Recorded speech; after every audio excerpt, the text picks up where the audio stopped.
प्यारे बच्चों, इस वीडियो में हम लोग केमिस्ट्री के 10 वीवीआई सब्जेक्टिव क्वेश्चन को डिस्कस करेंगे। उम्मीद है कि आप लोग इस वीडियो को पूरा देखेंगे और ध्यान से इस वीडियो को समझिएगा मेरे भाई, ठीक है ना। क्योंकि आपको एक वीडियो में 10 क्वेश्चन नहीं बताते हैं, तो लोग के 10 क्वेश्चन हम याद करवा दी ना, बुझा गिला।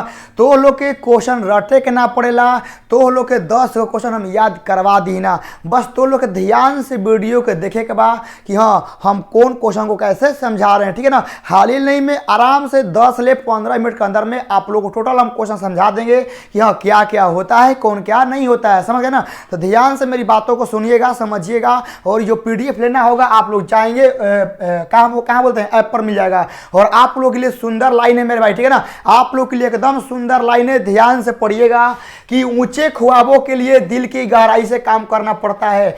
ऊंचे ख्वाबों के लिए दिल की गहराई से काम करना पड़ता है। यूं ही नहीं मिलती सफलता, यूं ही नहीं मिलती सफलता, मेहनत की आग में दिन रात जलना पड़ता है मेरे भाई, समझ गए ना। जो आप लोग देख रहे हैं ना, समझिए कि दिन रात जग के पीडीएफ बना रहे हैं, रात रात भर सो नहीं रहे हैं, आप लोग के लिए कंटेंट पर काम कर रहे हैं मेरे भाई, ठीक है ना। तो लोग कहते हैं कि सफलता मिल गई, ठीक है ना, सफलता मिल गई, लेकिन उस सफलता पाने के लिए हमने कितने रात जाग कर बिताए हैं ये कोई नहीं देखा है, ठीक है ना। ये कोई नहीं देखा है और वो कोई देखो नहीं करेगा, और आपका भी यह संघर्ष कोई नहीं देखेगा। सबको मतलब होता है रिजल्ट से, और रिजल्ट अच्छा रिजल्ट लाने के लिए आप लोगों को रात रात भर कड़ी मेहनत करना पड़ेगा, दिन रात एक करना पड़ेगा, समझिए पूरा जान लगाना पड़ेगा, तब आप लोग जाके अपनी सफलता को प्राप्त करेंगे मेरे भाई, समझ गए ना। यहाँ से आगे चलते हैं। जिन भी भाई को पीडीएफ चाहिए वो लोग जाएंगे ऐप पर, ठीक है ना। जिन भी भाई को पीडीएफ चाहिए वो लोग जाएंगे स्टडी विथ डेडिकेशन पे,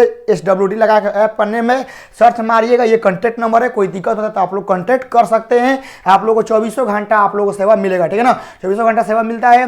चलिए अब यहाँ से आते हैं मेरे भाई, और यहाँ से आप लोग का क्वेश्चन नंबर 1 देखिएगा कि एक घन, ठीक है ना, एकक कोष्ठिका में परमाणु संख्या ज्ञात करें, ठीक है ना। परमाणु संख्या ज्ञात करना है। देखिए तो हम लोग जानते हैं, देखिए हम लोग को देखिए घन में कई गो विकर्ण होता है। घन में विकर्ण होता है 4 गो, लेकिन विकर्ण नहीं। अभी सबसे पहले एटम निकाल लेते हैं। देखिए यहाँ से 8 गुना 1/8 करेंगे ना, तो यहाँ से कटेगा तो कितना आएगा, 1 आएगा ना, 1 आ गया। और हम लोग का घन में कई गो विकर्ण होता है, 4 गो होता है, ठीक है ना। कई गो होता है, 4 गो होता है।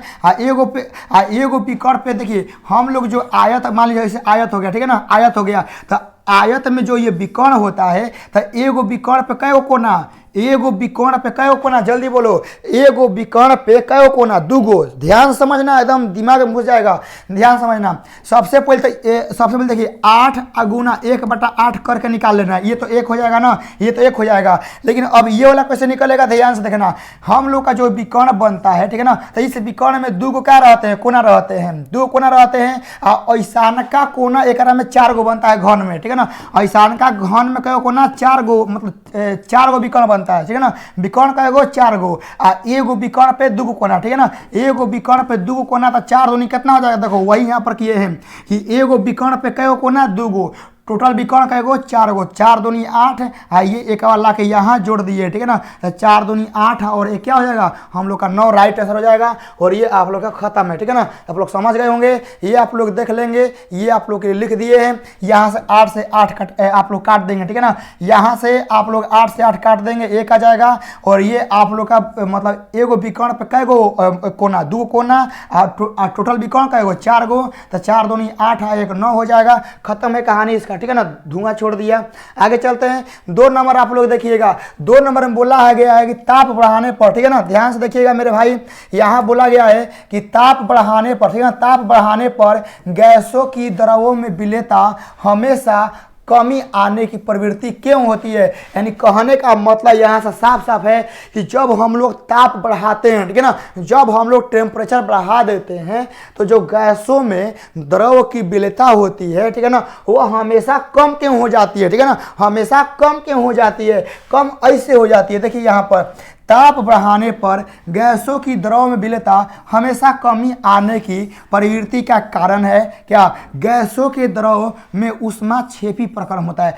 सबसे पहला ये कैसा प्रक्रम होता है? यह ऊष्माक्षेपी प्रक्रम होता है, यानी गैस का द्रव में घुलना एक ऊष्माक्षेपी प्रक्रम है। जैसे जैसे ताप बढ़ाते हैं वैसे वैसे साम्य बाईं ओर विस्थापित होता जाता है और विलयन से गैस मुक्त होती जाती है। यानी कहने का मतलब है ना कि ताप बढ़ेगा ना, ताप बढ़ेगा तो ससुरा सब किनारे हटने लगेगा, सब क्या होगा, सब साइड हटने लगेगा, किनारे हटने लगेगा, यानी विस्थापित होने लगेगा। ठीक है ना, सब क्या करेगा, देखिए सब बाईं ओर, ठीक है ना, सब बाईं ओर विस्थापित होने लगेगा। यानी जैसे ही दुख आया सब ससुरा साइड हटने लगा। ठीक है ना, कि ना भैया हम तारा संगे ना रहम, सब साइड हटने लगा। ठीक है ना, जब सब साइड हटने लगेगा तो विलेयता कम हो जाएगा। क्या हो जाएगा? विलेयता कम नहीं होगा भाई। जैसे ही हम टेम्परेचर बढ़ाए, ठीक है ना, ससुरा है सब अपना राह ध लिया। ठीक है ना, सब ससुरा क्या कर लिया, ये अपना राह ध लिया, सब साइड हट गया। जब सब साइड हट गया तो उसकी क्या होगी, उसकी हम लोग के यहाँ से क्या हो गया मेरे भाई, वहाँ से उसकी विलेयता कम हो जाएगी। और जब साइड हटेगा तो विलयन से क्या हो जाएगा, गैस मुक्त हो जाती है और इसी प्रकार से क्या होती है, उसकी विलेयता कम हो जाती है। उम्मीद है आप लोगों को समझ में आ गया होगा। ठीक है ना, ये आप लोग इंग्लिश मीडियम है, आप लोग आराम से पढ़ेंगे, आराम से देखेंगे, ये सारा चीज़ आप लोग को वही लिखा गया। ठीक है ना, बस खाली मेरा समझाने का उद्देश्य रहता है। चलिए यहाँ आते हैं, देखिएगा यहाँ 3 नंबर में आप लोगों को देखना है कि सेमीकंडक्टर यानी अर्धचालक है कि विद्युत चालकता ताप बढ़ने पर क्यों बढ़ती है। ठीक है ना, अब बताइए विद्युत चालक मतलब जो हम लोग का अर्धचालक है वह ताप बढ़ाने पर क्यों बढ़ता है। तो हम आप लोग बताइए किए हैं कि अर्धचालक में क्या होता है कि हम लोग टेम्परेचर बढ़ाएंगे ना तो उसमें क्या होता है ना कि वो और ही ज़्यादा क्या होता है, सुपर कंडक्टर बनता है। मतलब जितने गर्म करिएगा ना वो कहेगा भाई हम और ही बढ़िया होंगे। ठीक है ना, हम और ही बढ़िया होंगे। जैसे आप लोग अपने आप को जितना मेहनत करवाइएगा, जितना आप लोग स्ट्रगल करिएगा, आप लोग उतने ज़्यादा चमकिएगा। बात है कि नहीं। स्टूडेंट लाइफ में आप लोग काहे कहते हैं मेहनत करने के लिए कि जितना आप लोग मेहनत करिएगा ना उतने आप लोग आगे चल कर चमकिएगा। समझ गए ना, तो आप लोग सेमी कंडक्टर हैं। समझ गए ना, आप लोग मेहनत करना है, समझ गए ना, गर्मी को सहना है। अब यहाँ देखिए क्या लिखा गया है अर्धचालक में कि में संयोजक बैंड, ठीक है ना, एक में एगो संयोजक बैंड होता है। समझ गए ना, अब ये कैसन बैंड होता है मत समझो, बस समझो होता है। ठीक है ना, संयोजक बैंड और चालक बैंड के बीच अंतराल कम होता है, अतः ताप बढ़ाने पर अधिक संख्या में इलेक्ट्रॉन चालक बैंड में चले जाते हैं, जिससे कारण ताप बढ़ाने पर अर्धचालक की चालकता बढ़ जाती है। कहने का मतलब तुम लोग समझाते हैं। फिगर देखो यहाँ हम लोग का, देखो यहाँ का बोला चालन बैंड ना, देखो यहाँ हम लोग का चालन बैंड है। समझ लो, ये देखो ये वाला, रुक जाओ 1 मिनट, तुम लोग खोपड़िया में उतारते हैं, ऊपर जा तुम, ध्यान से देखना। ये वाला मान लो हम लोग का क्या है, ये वाला हम लोग का चालन बैंड है। ठीक है ना, ये हम लोग का क्या है मेरे भाई, ये हम लोग का चालन बैंड है। और ये वाला, ठीक है ना, ये वाला याद रखना कि ये वाला संयोजक बैंड है। समझ गए ना, ये वाला क्या है, ये वाला हम लोग का संयोजक बैंड है। इनके बीच का दूरी का ये गैप रहता है। ठीक है ना, बीच का दूरी का गैप रहता है। अब ध्यान से देखना, ये चालन बैंड में क्या होते हैं, इलेक्ट्रॉन होते मतलब कम रहते हैं। एक में कुछ इलेक्ट्रॉन ऐसे ऐसे रहता है। ठीक है ना, क्या रहता है, इलेक्ट्रॉन रहता है। तो अब देखना, जब हम लोग क्या करेंगे ना, जब हम लोग ताप देंगे, ठीक है ना, जब ताप देंगे ना तो ये दोनों के बीच का जो दूरिया है ना ये कम हो जाएगा। क्या होगा, ये दोनों के बीच का दूरिया कम होगा तो इलेक्ट्रॉन फान के 11वां में चल जाएगा। ठीक है ना, ये इलेक्ट्रॉन क्या होगा, फान के 11वां में चल जाएगा। तो ये क्या हो जाएगा, चालन बैंड में इलेक्ट्रॉन आ जाएंगे। ये चालन बैंड में इलेक्ट्रॉन आ जाएंगे तो कहेंगे भैया अब हम धारा प्रवाहित करेंगे, अब हम क्या करेंगे, अब हम और ही अच्छा हो गए। देखो इसमें इलेक्ट्रॉन था तो बेकार था, इसमें इलेक्ट्रॉन था तो बेकार था। क्यों बेकार था, क्योंकि बीच का दूरी बहुत दूर था, हमको इस घर में जाना था। ठीक है ना, हमको इस घर में जाना था। जैसे ही हम टेम्परेचर बढ़ाए ये दोनों के बीच का दूरी कम हुआ, बीच के दूरी कम होने से ये छत फान गया। ठीक है ना, बीच के दूरी कम होने से क्या हो गया, ये छत फान गया। छत फान के ये आ गया एकरा में आने से मान लो कि पहले ही से और ही था इलेक्ट्रॉन। ठीक है ना, पहले से कुछ था इलेक्ट्रॉन, तो एकरा में क्या हो गया, एकरा में इलेक्ट्रॉन और ही बढ़ गया, और जब इलेक्ट्रॉन बढ़ेगा, ठीक है ना, जब इलेक्ट्रॉन बढ़ गया तो वह और ही ज़्यादा क्या हो जाएगा, सुपर कंडक्टर बन जाएगा। क्या बन जाएगा, सुपर कंडक्टर बन जाएगा। उम्मीद है कि आप लोगों को समझ में आ गया होगा, ठीक है ना, आ गया है ना। चलिए आगे चलते हैं मेरे भाई, आगे चलते। ये आप लोग का वही सेम टू सेम कहानी यहाँ पर लिखा गया है। चलिए अब देखिएगा 4 नंबर में मेरे भाई, ठीक है, 4 नंबर देखिएगा, हेनरी के नियम का नियतांक के, ठीक है ना, के एच कर लीजिएगा, ठीक है ना, के एच के महत्व क्या है। ये सबसे मोस्ट इंपॉर्टेंट है आप लोगों के लिए एग्जाम के लिए, समझ गए ना, ये सबसे मोस्ट इंपॉर्टेंट है आपके एग्जाम के लिए, ध्यान से देखिएगा। यहाँ क्या लिखा गया है, किसी गैस के हेनरी का नियम का नियतांक जो के एच होता है, क्या होता है, के एच का जो मान होता है वह जितना अधिक होगा, ठीक है ना, के एच का मान जितना ज़्यादा होगा उसकी विलेयता उतनी ही कम होगी। जैसे ही ताप बढ़ता है गैस की विलेयता घटने लगती है। देख रहे हैं ना, ये था हेनरी का नियम, ये था हेनरी का नियम। यानी केएच का मान जितने ज़्यादा होगा, ठीक है ना, केएच का मान जितने ज़्यादा होगा उसकी गैस में द्रव की विलेयता उतनी ही कम होगी। और एकरे के तो हेनरी का नियम कहते हैं, यानी एकरे के तक केएच हम लोग कहते हैं, ठीक है ना। केएच का महत्व क्या है कि केएच का मान जितने ज़्यादा होगा, जितने ज़्यादा होगा उसकी गैस में द्रव की विलेयता उतनी ही कम होगी। एक यही महत्व है। बस आप लोग, उम्मीद है कि आप लोग यहाँ से इसको लिख लेंगे, समझ गए ना, यहाँ से आप लोग मेरे भाई इसको लिख लेंगे। आगे चलते हैं, ये देखिएगा प्रासरण दाब, ठीक है ना, परिसरिक नहीं है मेरे भाई, ठीक है ना, ये यहाँ पे आप लोग लिख लेंगे प्रासरण दाब, ठीक है ना, यहाँ पे आप लोग लिख लेंगे प्रासरण, ठीक है ना, प्रासरण दाब को परिभाषित करें तो यहाँ हम लोग के लिए, यहाँ हम आप लोग के लिए प्रासरण लिखें। प्रासरण क्या होता है, देखो, वह प्रक्रिया जिसमें विलायक के कण कम सांद्रता से अधिक सांद्रता की ओर अर्धपारगम झिल्ली से होकर स्वतः गति करते हैं, उसे प्रासरण कहते हैं। जैसे तुम लोग चछनी देखा है, चछनी चाय छानने वाला, ठीक है ना, चाय छानने वाला, चाहे कॉफ़ी छानने वाला आप लोग देखे हैं ना। जब चाय बन जाता है तो हम लोग बीच में लगा देते हैं चछनी और ऊपर से चाय डालते हैं, ठीक है ना, तो चाय के जो पतले पतले कण होते हैं वो निकल जाते हैं और जो मोटा मोटा कण वो सब रहेला वो सब चाय के चछनी पे क्या होता है, जम जाता है। तो देखिए, चाय का चछनी से प्रवाह होना, ठीक है ना, ये सारी प्रोसेस कहलाता है प्रासरण, ठीक है ना, ये सारा प्रोसेस कहलाता है प्रासरण। यानी प्रासरण की क्रिया में क्या होता है कि हम लोग का विलायक के जो कण रहता है वह कम सांद्रता से अधिक सांद्रता की ओर अर्धपारगम झिल्ली से क्या करेगा, अर्धपारगम झिल्ली से गर्म मतलब जाएगा। यानी आप लोग चाय बनाते हैं तो चाय में क्या होगा कि चछनी के माध्यम से, ठीक है ना, वह किसी दूसरे बर्तन में जाएगा, ठीक है ना, यानी आप लोग निकालेंगे उसको, तो यही अर्धपारगम झिल्ली होता है। आप लोग समझ गए होंगे, समझ गए ना। अब यहाँ से देखिए, ये हो गया प्रासरण। अब होता है प्रासरण दाब, ठीक है ना। देखिए, प्रासरण दाब याद नहीं करना है, मतलब ऐसन दाब जो प्रासरण के रोक दे।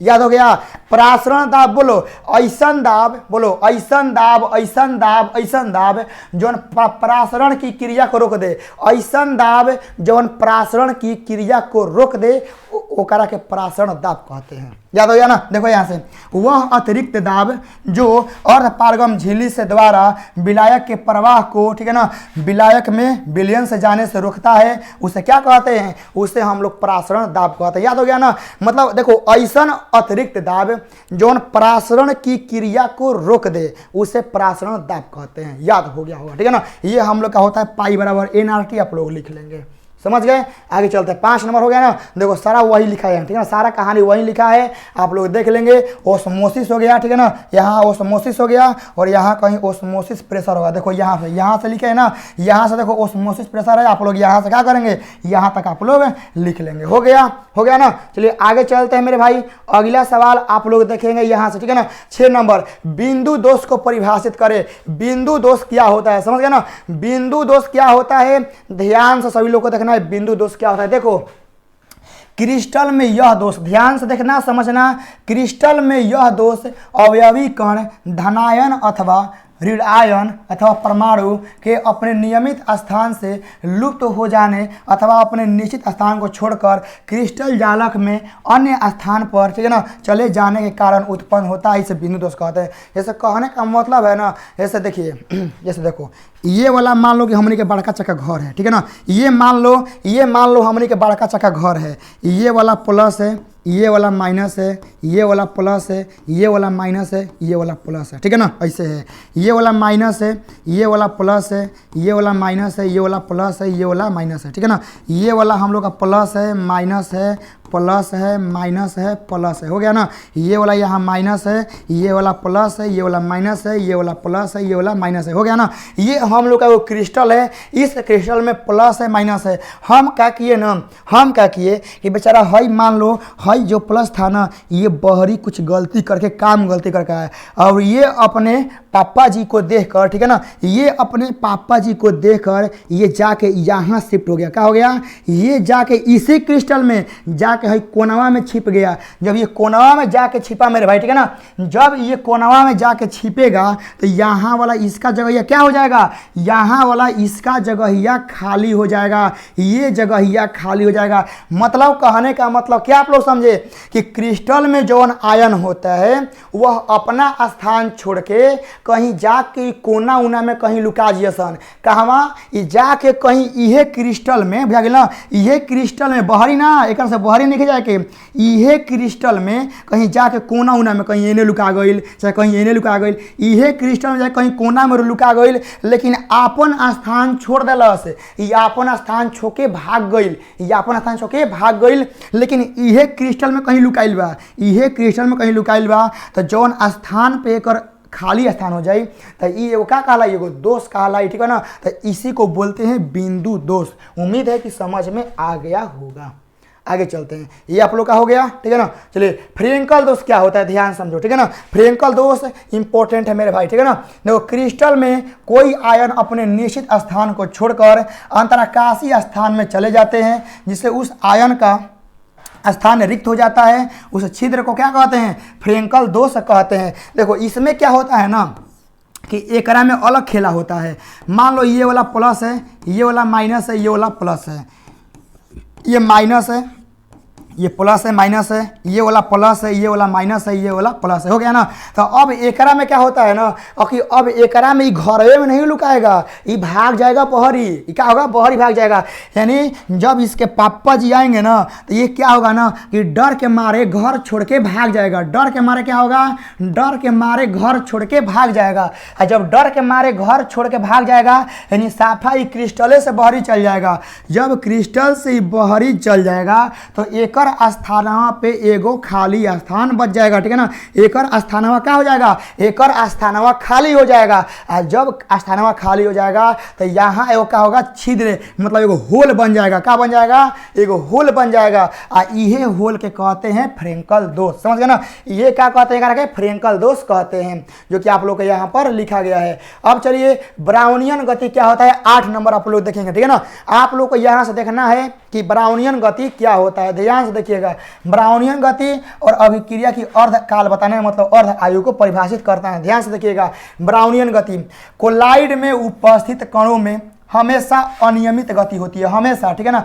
आप लोग देखिए, आप लोग जब जंगल उंगल का थोड़ा सा कहीं सीन देखे होंगे, चाहे आप लोग का जब खापड़ा का घर, मान लीजिए सभी लोग का, तो मान लीजिए आप लोग गरीबे घर से, जब खापड़ा का घर आप लोगों को मतलब देखे होंगे ना, जब खापड़ा में तनी मनी छेद हो जाता था तो वह खापड़ा के छेद में से सूरज की लाइट निकलती थी। तो आप लोग देखते हो ना कि जो थोड़ा सा भूसी लेखा कण था, पतला पतला, वो एकदम घूम रहा होगा। जैसे आप लोग देखे ना, जैसे आप लोग जंगल में मतलब जंगल वाला का कभी सीन देखिएगा, मतलब जहाँ से लाइट हल्का सा आएगा ना, जहाँ से लाइट हल्का सा पास होगा खाली, तो वो हल्के से लाइट में क्या होगा ना कि हम लोग देखेंगे ना, जहाँ छोटा छोटा कण है वो घूम रहा है ऐसे से, ठीक है ना, वो ऐसे ऐसे घूमता हुआ प्रतीत होता है, वो करे कहते हैं ब्राउनियन गति, समझ गए ना। तो वही लिखा है कि कोलाइड में उपस्थित कणों में हमेशा अनियमित गति होती है, जिसे ब्राउनियन गति हम लोग कहते हैं, जो कि आप लोग को यहाँ पर लिखा गया है, समझ गए ना। ये भी आप लोग समझ गए होंगे। ये अभिक्रिया का अर्धकाल का आयु देखिए,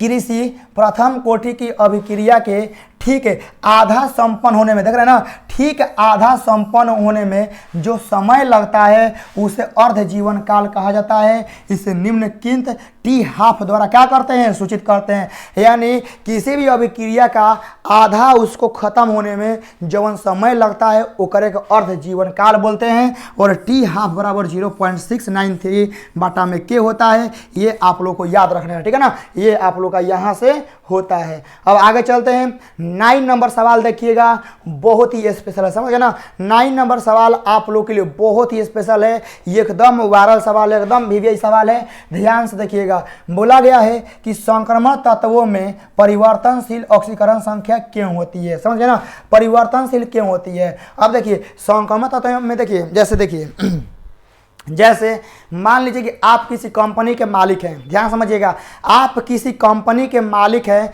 तो आपका डिसीजन ही लास्ट डिसीजन होगा या नहीं होगा। आप लोग बोलेंगे आप यदि किसी कंपनी के मालिक हैं, आप ही मालिक है, एकदम सिंगल मालिक है, तो आपका जो लास्ट डिसीजन होगा वही अंतिम फैसला होगा ना। लेकिन वही कंपनी के 2 मालिक होंगे, एक आप रहेंगे, एक और आपका दोस्त रहेगा, ठीक है ना। मतलब किसी कंपनी के 2 गो मालिक है तो आप डायरेक्ट फैसला नहीं ले सकते हैं, ठीक है ना। कभी आप फैसला लेंगे तो कभी वो काटेगा, कभी वो फैसला लेंगे तो आप काटिएगा। मतलब कहने का मतलब क्या है कि ऑक्सीकरण संख्या बदल रहा है, इसका मतलब कि जो अंतिम कक्षा के इलेक्ट्रॉन होंगे ये ससुरा 2 गो में जाता होगा, ठीक है ना। ये 2 गो में जाता है तभी खेला बरियार हो रहा है, समझ में आ गया। यानी किसी कंपनी का को मालिक होगा तो वह नहीं बदलेगा फैसला, वह जो फैसला लेगा वही लास्ट फैसला होगा। लेकिन किसी कंपनी के 2 गो मालिक हैं तो भैया फैसला बदल भी सकता है, ठीक है ना। फैसला वो बोलेगा तो कहेगा नहीं छोड़ दो, कोई दिक्कत नहीं है, फैसला ले लो वापस, ठीक है ना, ऐसा हो सकता है। तो वही हाल एकरा में होता है। देखिए संक्रमण तत्वों का परिवर्तनशील ऑक्सीकरण अवस्था NS, देखिए 2 गो में होता है, एगो NS में होता है, ये मतलब इस ऑक्सीकरण अवस्था का 2 गो मालिक होता है। संक्रमण तत्व का 2 गो मालिक होता है, याद रखना, ठीक है ना। संक्रमण तत्व का 2 गो मालिक होता है, एगो NS होता है और एगो N-1 होता है के इलेक्ट्रॉन बंध में साझेदारी के कारण होता है, ठीक है ना। ये दोनों के साझेदारी के कारण क्या होता है, ऐसा खेल देखने को मिलता है, ठीक है ना। ये कभी ई खेल करेगा, कभी ई खेल करेगा, कभी दोनों मिलकर खेला करेगा। तो इसी वजह से क्या होता है कि संक्रमण तत्व का जो होता है ऑक्सीकरण अवस्था वह चेंज होते रहता है, समझ गए ना। देखिए यहाँ निम्न ऑक्सीकरण अवस्था तब प्रदर्शित होती है जब यहाँ पर देखिए NS, ठीक है ना, जब NS का इलेक्ट्रॉन बंधन में भाग लेता है। यानी संक्रमण तत्व का सबसे कम ऑक्सीकरण संख्या कब मिलेगा, समझ गए ना। संक्रमण तत्व का सबसे कम ऑक्सीकरण संख्या कब मिलेगा, जब उस तत्व के अंतिम इलेक्ट्रॉन क्या में जाएंगे, NS में जाएंगे, ठीक है ना। जब किसी संक्रमण तत्व के अंतिम इलेक्ट्रॉन वह NS में जाएंगे तो उस टाइम ओकर ऑक्सीकरण संख्या कम मिलेगा। लेकिन यहाँ देखिएगा उच्च ऑक्सीकरण अवस्था उस वक्त प्रदर्शित होता है जब NS का इलेक्ट्रॉन, ठीक है ना, यानी जब NS का इलेक्ट्रॉन N-1 में जाएगा, ठीक है ना। N-1 में क्या करेगा, वह जाएगा तो इस टाइम वो क्या करेगा, मैक्सिमम शो करेगा। तो आप लोग पूरा कहानी समझ में आ गया होगा, ठीक है ना। आप लोगों को पूरा कहानी समझ में आ गया होगा कि संक्रमण तत्व जो होता है वो परिवर्तनशील ऑक्सीकरण संख्या का है दर्शाता है, समझ में आ गया ना। चलिए ये आप लोग लिख लेंगे, ये आप लोग समझा दिए हैं, पूरा इंग्लिश मीडियम में आप लोग लिख लेंगे, मेन समझाने का काम होता है। चलिए आगे चलते हैं। 10 नंबर आप लोग देखिएगा मेरे भाई, 10 में क्या बोला गया है कि K4 Fe6 का IUPAC नाम बताना है और यहाँ और एक और में बताना है लोहा का EAN नंबर बताना है। तो यहाँ देखिए K4 Fe6 का जो IUPAC नाम होता है वह पोटेशियम हेक्सासाइनोफेरेट 3 होता है, याद रखिएगा, ठीक है ना। क्या होता है, पोटेशियम हेक्सासाइनोफेरेट 3 होता है, आप लोग को याद रखना है। और इसी में लोहा का जो EAN नंबर होता है हम लोग का 35 होता है, ठीक है ना। ये कैसे होता है, ये पूरा ये लंबा चौड़ा एगो टॉपिक होता है, आप लोग कभी टाइम मिलेगा तो समझा देंगे, वरना आप लोग खाली याद रखिएगा, ठीक है ना। आप लोग खाली याद रखिएगा कि एक में लोहा का जो EAN नंबर होता है वो 35 होता है और एक नाम होता है पोटेशियम हेक्सासाइनोफेरेट हम लोग का 3 होता है। ये लंबा चौड़ा टॉपिक होता है, समझाने पे आएंगे तो 3-4 को क्लास ले कम नहीं लगेगा। तो अभी हम लोग के पास उतना समय है नहीं, हम लोग अभी क्वेश्चन आंसर समझना है और कैसे लिखना है, कौन आएगा। चलिए वीडियो अच्छा लगा होगा तो कमेंट बॉक्स में जरूर बताइएगा कैसा लगा, ठीक है ना, समझ में आया नहीं आया। बाकी मिलते हैं दूसरे वीडियो में। जय हिंद।